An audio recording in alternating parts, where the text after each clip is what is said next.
எடப்பாடி அவரோட வருத்தத்தை சொல்லியிருக்காரு. தமிழ்நாட்டில் ரொம்ப ஓவரா போகுது டிஎம்கே, நீங்களும் மத்திய அரசாங்கம் கண்டுக்கிற மாதிரியே தெரியல அப்படின்னு சொன்னதுக்கு அமித்ஷா சொன்னாராம், கொஞ்சம் வெயிட் பண்ணுங்க, நீங்க கேட்குறீங்க இருந்தாலும் இப்போ வெயிட் பண்ண முடியாது, தேர்தல் நெருங்க தான் கைது படலம் தொடரும். இந்த கைது முதல்வர் வரைக்கும் போறதுன்னு ஒருத்தர் சொன்னாராம். ஒரு அமைச்சர் பேச ஆரம்பிச்சாங்க, நீங்க அடுத்து நீ கைது நீ கைது நீ கைது. எவ்வளவு உண்மைன்னு தெரியல, போயும் தெரியல. ஆனா எப்போ மத்திய அரசாங்கம் கண்ணை காட்டுதோ அப்போ கைது நிச்சயம். இப்ப பண்ண வச்சுக்கோங்க, அவங்க பெயில் வாங்கி அதெல்லாம் வெளியில வந்துட்டாங்கன்னா தேர்தலில் ரொம்ப சுறுசுறுப்பாயிடுவாங்க. தேர்தல் நேரத்தில் அவங்கள முடக்கி போட்டா வச்சுக்கோங்க, அந்த நியூஸ் அப்படியே கொஞ்சம் ஸ்ப்ரெட் ஆகி நிற்கும், நியூஸ் ஸ்ப்ரெட் ஆகி போடுங்க, அவங்க வேலை செய்ய விடாம தடுக்கும். அண்ணாமலை அவர்கள் இருந்ததுக்கு முன்னக்கூட்டியில் ஒரு பாஜக, இப்போ இருக்கிற பாஜக எப்படி சார் பாக்குறீங்க? கூட்டணி உடன்பாடெல்லாம் எப்படி பாக்குறீங்க? அண்ணாமலை இல்லாதனால கூட்டணி பேச்சுவார்த்தை சுமூகமாக நடக்கும்னு எதிர்பார்க்குறாங்க. ஏன்னா நைனா நாகேந்திரன் ஏடிஎம்கேல இருந்தவர், அண்ணாமலைக்கு ரீப்ளேஸ்மெண்ட்டாக அவர் எடுத்துக்கிறாங்களா, நம்ம ரீப்ளேஸ்மெண்ட் எடுத்துக்கல, அதனால தெரிஞ்சு போச்சு. தேர்தலுக்கு இறக்கலாம், களம் இறக்கலாம், அப்படி இல்லைன்னா இந்த எலெக்ஷனுக்கு அப்புறம் திரும்ப அண்ணாமலை கொண்டு வரலாம், திரும்பி கொண்டு வரலாம். 2-3 வாய்ப்பு இருக்கு. அவர் அமைச்சர் வேணான்டார், எம்பி வேணான்டார், அகில இந்திய பாரதிய ஜனதா கட்சி தலைவராக போடுறதுக்கு ஒரு வாய்ப்பு இருக்குன்னு கேள்விப்படுறோம். விளக்குறதுக்கான வேலையை மட்டும் செய்வாருங்கிறீங்க. ஓட்டு வாங்கி தரது மட்டுமே அண்ணாமலையின் வேலை. இப்ப நீங்க சொல்றத பார்த்தா அகில இந்திய பாஜக தலைவராக கூட அண்ணாமலை அவர்களை வந்து நியமிக்கலாம், அந்த போஸ்ட் காலியா வச்சிருக்காங்க. அப்படி வரும் பட்சத்துல அது வந்து நாளடைவில் பிரைம் மினிஸ்டர் கேண்டிடேட் தானே சார் அந்த பிம்பத்தை உண்டாக்குறாங்க. அப்படி தானே அதை இல்ல, அண்ணாமலை வந்து தமிழ்நாட்டின் எதிர்காலமான்னு கேட்டீங்கன்னா, தமிழ்நாட்டின் எதிர்காலத்தை விட இந்தியாவின் எதிர்காலம் நான் சொல்றேன். அகில இந்திய அளவில் அவருடைய சேவை தேவைப்படுகிறது என்று மத்திய அரசாங்கம் நினைக்கும்.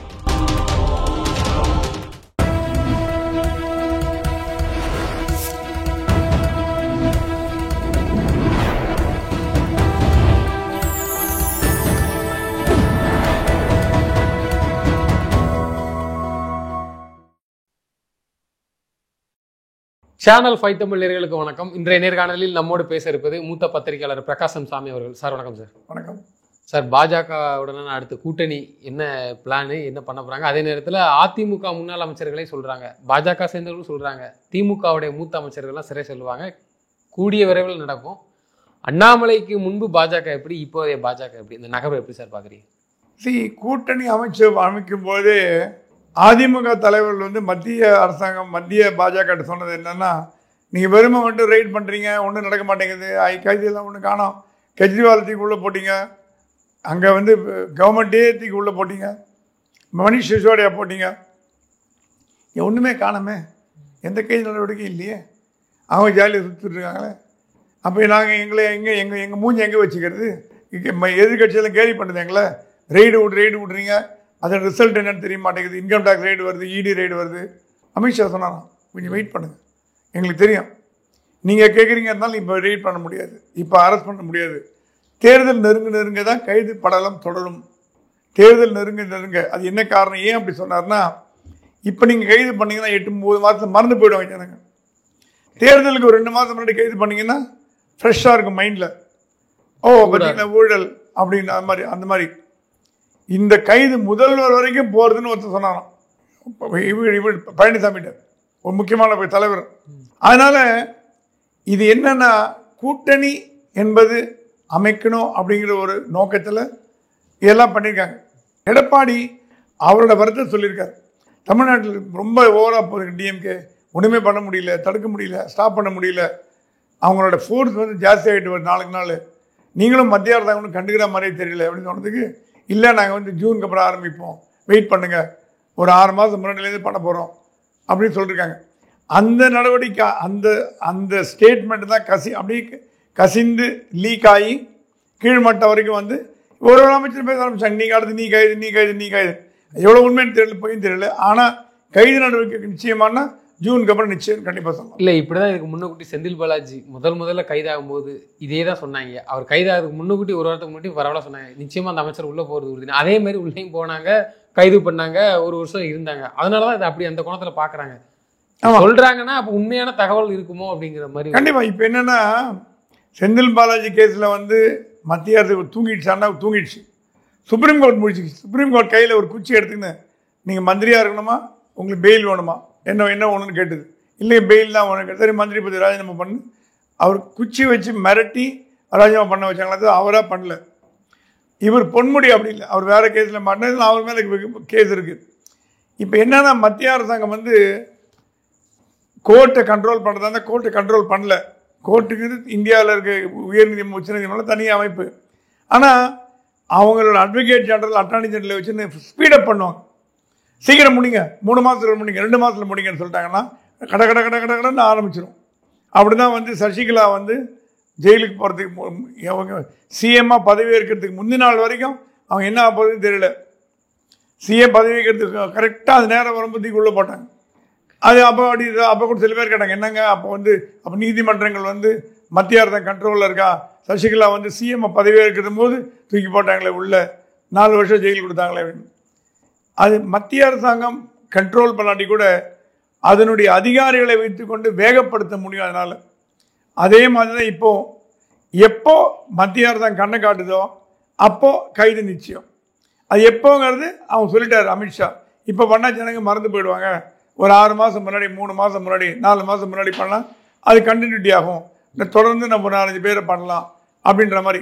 அவங்களுக்கு என்னென்னா இப்போ பண்ண வச்சுக்கோங்க, அவங்க பெயில் வாங்கி அதெல்லாம் வெளியில் வந்துட்டாங்கன்னா தேர்தலில் ரொம்ப சுறுசுறுப்பாயிடுவாங்க. தேர்தல் நேரத்தில் அவங்கள முடக்கி போட்டால் வச்சுக்கோங்க, அந்த நியூஸ் அப்படியே கொஞ்சம் ஸ்ப்ரெட் ஆகி நிற்கும், நியூஸ் ஸ்ப்ரெட் ஆகி போடுங்க, அவங்க வேலை செய்ய விடாமல் தடுக்கும். இப்போ செந்தில் பாலாஜி கைதானா கொங்கு மண்டலில் வந்து சரியாக இருக்கு, கொங்கு மண்டலம் வீக் ஆகிடும். கொங்கு மண்டலம் வீக்கான கட்சிக்கு அடிபடும் இல்லையா? அந்த மாதிரி ஒரு பேசிஸில் தான் இவங்க என்ன பிளான் பண்ணுறாங்களா, இந்த மாதிரி வந்து நம்ம வந்து இப்போ அவசரப்பட்டு எதுவும் பண்ண வேண்டாம், வெயிட் பண்ணி பண்ணலாம் அப்படின்னு. இந்த நியூஸ் கசிய விடுறது பிஜேபியில் தான். எனக்கு தெரிஞ்சு ஜூன் ஜூலைக்கு அப்புறம் சில நடவடிக்கைகள் கண்டிப்பாக வரும்னு பார்க்கலாம். அண்ணாமலை அவர்கள் இருந்ததுக்கு முன்னக்கூட்டியில் ஒரு பாஜக, இப்போ இருக்கிற பாஜக, அதை எப்படி சார் பார்க்குறீங்க? கூட்டணி உடன்பாடெல்லாம் எப்படி பார்க்குறீங்க?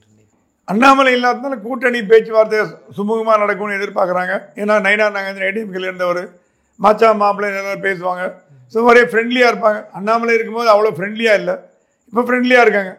ஆனால் மக்கள் நடுவே நயினாருக்கு அவ்வளோ பெரிய செல்வாக்கு இருக்கா? இல்லை.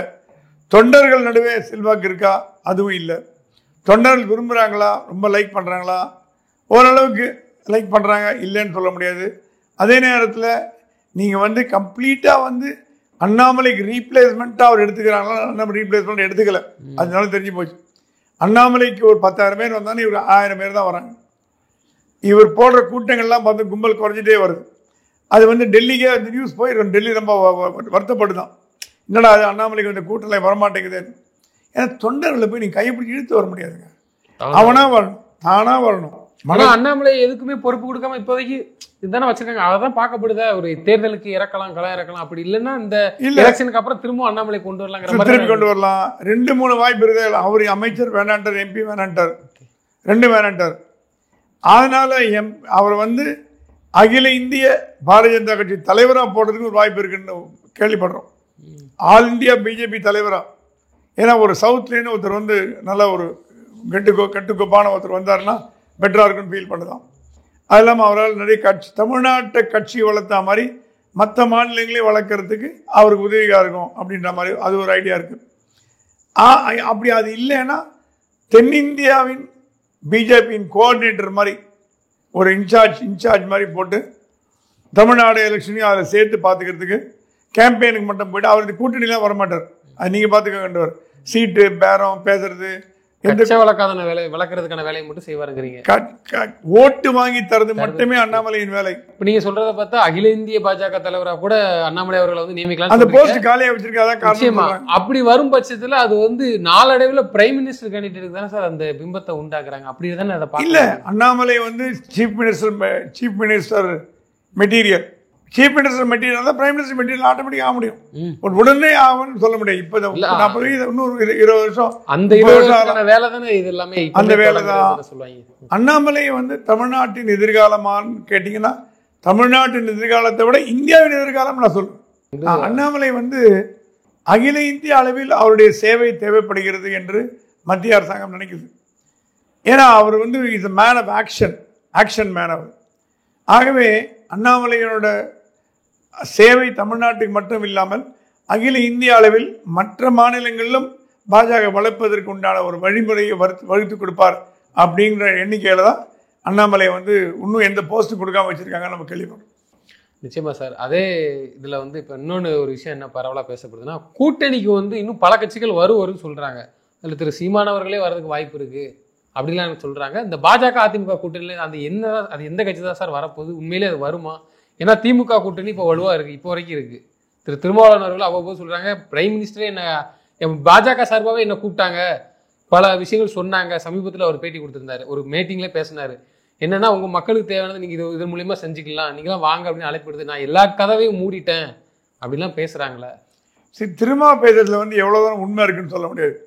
பாஜக வந்து அவ்வளோ இறங்கி வந்து திருமாவட்டியும் விசிகாவை கூப்பிடுன்னு நான் எதிர்பார்க்கல, நிக்காது. பட் சேம் டைம் அந்த அதிமுக பாஜக கூட்டணிக்கு யார் வர இப்ப தயாரா இருக்கிறா, முன் வராங்க, அதை எப்படி பாக்குறது? அது வந்து இவங்களோட கருத்தோடு ஒத்த கருத்து உடையவர் மட்டும்தான் வர முடியும். அப்படி பார்த்தீங்கன்னா அதிமுக, பாஜக, தேமுதிக, பாமக இந்த மாதிரி கட்சிகள் தான், இது உதிரி கட்சிகள் தான். ஆனால் சீமான் வர்றதுக்கு வாய்ப்பு உண்டான வாய்ப்பு உண்டு. இப்போ சொல்ல மாட்டார், தேர்தலுக்கு ஒரு 15 நாளைக்கு முன்னாடி அனௌன்ஸ் பண்ணுவார்.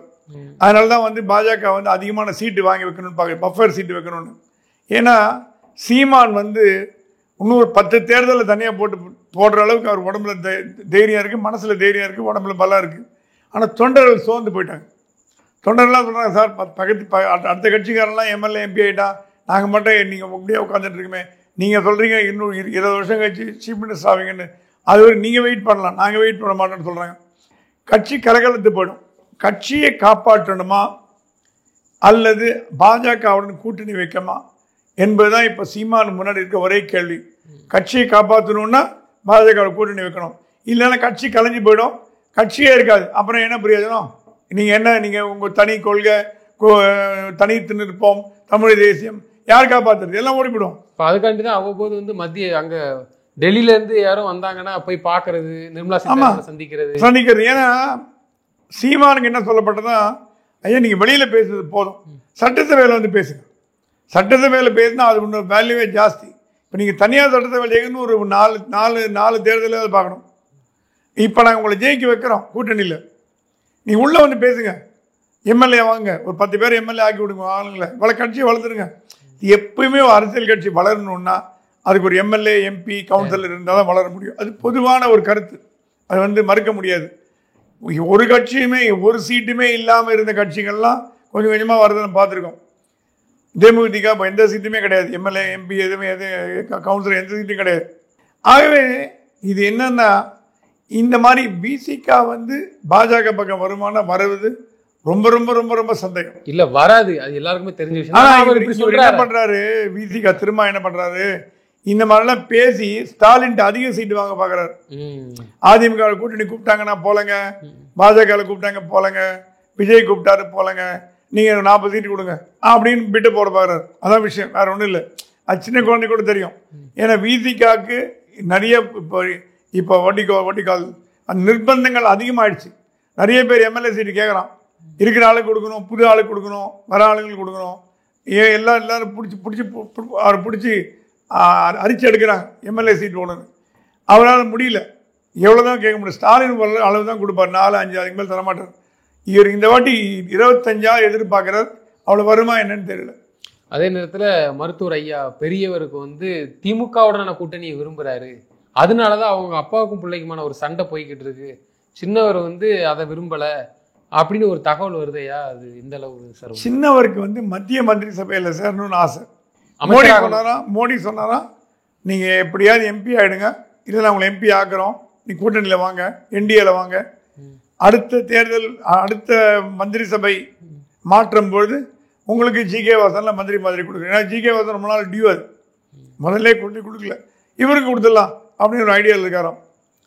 அது வந்து என் புள்ள மந்திரியான எனக்கு என்ன லாபம், எனக்கு வேணுங்கிறது எனக்கு வேணும் அப்படின்னு அப்பா வந்து மறந்து பிடிக்கிறார். பையன் மந்திரியாகிறதே, ஆமாம் மோடி மந்திரியாக வர உன்னெல்லாம் ஆக மாட்டார், சும்மா கதை விடுறாரு. ஒரு வாட்டி இப்படி தான் சொல்லுவார், நீ வந்து அதை நம்பி கெட்டு போகிற, ஏமாந்து போகிற அப்படின்னு அப்பாவுக்கு மகனுக்கு சண்டை நடக்குது.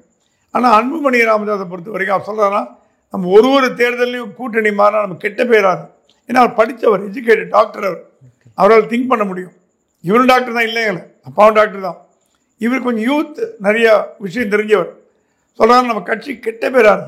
ஒரு தேர்தல் முன்னாடி நம்ம எங்கே யார் அதிகமாக கொடுக்குறான்னு போய் கேட்டு நம்ம கெட்ட பேர் ஆகிட்டோம். போதும், நம்ம சேர்த்த பணம் போதும், சம்பாதிச்ச பணம் போதும், இனிமேல் கட்சியை வளர்க்க பார்ப்போம், கட்சிக்கு ஒரு இமேஜ் முக்கியம் அப்படின்னு சின்னவர் சொல்கிறார். பெரியவர் இமேஜாவது போடலங்க, போடா சபையோட ஜெயலலிதா கொடுத்த மாதிரி 100 கிரவுண்டு 500 கிரவுண்டு வரணும், ஒரு 50 கோடி 2000 கோடி 3000 கோடி வந்தால் தான் கட்சி வளர்க்க முடியும். நீ பணம் கொடுப்பியா, வாங்கி மூட்டு போ, உனக்கு என்ன தெரியும் இதெல்லாம். இந்த பிரச்சனை தான் ஓடிட்டுருக்கு. அதனால் இந்த பிரச்சனையை பார்த்து திமுக என்ஜாய் பண்ணுது. ஏன்னா திமுகவுக்கு பாமகவை சேர்த்துக்கிறது விருப்பம் இல்லை, சேர்த்தா விசிக போயிடும். ஆனால் விசிக போச்சு வச்சுக்க வழியில் அடுத்த நிமிஷமே அந்த சீட்டில் பாமக வந்துடும். அது யாரும் அப்டேட் பண்ண போகிறது இல்லை. காங்கிரஸ் பண்ணாது, மதிமுக பண்ணாது, கம்யூனிஸ்ட் பண்ணாது, ஒன்றும் பண்ண போகிறது இல்லை. ஏன்னா எல்லாம் ஒரு அட்ஜஸ்ட் பண்ணிப்பாங்க, ஒன்றும் பெரிய விஷயமே இல்லை. இப்போ பாமக திமுக கூட்டணியில் வராமல் தடுக்கிறதுக்கு ஒரே காரணம் விசிக மட்டும்தான். விசிக விஜயோட போயிட்டாருன்னா இவர் ஆட்டோமேட்டிக் இங்கே வந்துடுவார். அப்போ கட்சி 2ஆ உடையறதுக்கு வாய்ப்பு உண்டு. அன்புமணி தலைமையில் ஒரு பாமக, ராமதாஸ் தலைமையில் ஒரு பாமக. ஏன்னா அன்புமணி ராமதாஸ் திமுக பக்கம் போகிறத கண்டிப்பாக ஒத்துக்க மாட்டார். பெரியவர் ஒத்துனாலும் ஒத்துப்பார், பையன் ஒத்துக்க மாட்டார். அப்படி 2ஆ உடையும் பட்சத்தில் கூட்டம் யார் பக்கம் போகும்? அன்புமணி பெரியவர் பக்கம் போகும், சின்ன அன்புமணி பக்கம் தான். அன்புமணி தான் யூத் கட்சி தலைவராக இருக்காரு, கட்சி தலைவர்களாக இருக்காரு. ஜிகே மணி எல்லாம் ஜிகே மணிக்கு இவருக்கு ஒத்து வரல கொஞ்ச நாளாக. ஜிகே மணி ரொம்ப ஜிகே மணி தான் பெரியவரை கெடுக்கிறாருன்னு அன்புமணி கோவம் வருது. ஏன்னா ஜிகே மணி டிஎம்கே ரொம்ப க்ளோஸ். டிஎம்கே பார்க்கலாம், நம்ம அசம்பிளியில் எல்லாம் பார்க்குறோம். அதனால் டிஎம்கே கிட்ட அவர் பெரியவரை கொண்டு போகிறதே ஜிகே மணி தான் அன்புமணி கோவம் வந்துச்சு. ஸோ இந்த மணிமணியாக பிரச்சனைகள் வருது பாமகவில். இந்த பிரச்சனைலேருந்து வெளியில் எப்படி சால்வ் ஆகுன்னு பார்க்கணும். இந்த கூட்டணிங்கிறது அப்போது வரக்கூடிய தேர்தலில், சட்டமன்ற தேர்தலில் பாஜக அதிமுக கூட்டணி தாண்டி பல கட்சிகள் வர அப்போ உண்மையில காத்திருக்கிறாங்கன்னு சொல்றீங்க. இப்போ தெரிஞ்சு 4 கூட்டணி இருக்கு. அதிமுக கூட்டணி ஒன்று, அதிமுக பாஜக ஒன்று கூட்டணி, திமுக காங்கிரஸ் விசிக இதெல்லாம் ஒரு கூட்டணி, விஜய் ஒன்று, சீமான் ஒன்று. இதில் விஜயோ சீமானையோ பாஜக பக்கம் இழுத்துடுச்சுன்னா மூணு கட்ட கூட்டணி ஆகிடும். ஓகே, 3 பேர் ஆகிடும், 3 குரூப், மும்முனை போட்டி ஆகிடும். மும்முனை போட்டி வந்தால் கூட என்னென்ன பாஜக என்ன ஃபீல் பண்ணுதுன்னா, ஆன்டி டிஎம்கே ஓட்டில் ஸ்ப்ளிட் ஆகக்கூடாதுன்னு ஃபீல் பண்ணுது. இப்போ டிஎம்கே ஓட்டு போடணும்னு நினைக்கிறான், அவனுக்கு ஒரே சாய்ஸ் இருக்கணும். எதிர்கட்சியில் ஒரே அணி, ஒரே ஒருத்தன் தான் நிற்கணும். திமுக அப்படி இல்லையா, இவருக்கு போடு. திமுக சேகர் பாபு பிடிக்கலையா, ராமசாமிக்கு போடு. அப்படி இருக்கணும். நீங்கள் ராமசாமி, கிருஷ்ணசாமி, கோவிந்தசாமி 3 பேரை வச்சுக்கோ. ராமசாமி கொண்டு, கோவிந்தசாமி கொண்டு, கிருஷ்ணசாமி கொண்டு, இவர் 2 இவர் ஜெயிச்சு போடுவார். அந்த யூனிட்டி, ஆப்போசிஷன் யூனிட்டி தேவைங்கிறதுல பாஜக ரொம்ப கிளவராக இருக்குது. அதான் படித்து சொல்லிட்டு இருக்கு. அது இப்போ என்ன பண்ண போகிறாங்கன்னு பார்க்கணும், வெயிட் பண்ணி பார்க்கணும். ஆனால் பாஜக பொறுத்த வரைக்கும் திமுக வீட்டுக்கு போகணுங்கிறதுல உறுதியாக இருக்குது. நிச்சயமா சார். தொடர்ந்து தங்களது கருத்துக்களை பகிர்ந்தமைக்கு நன்றி. நன்றி.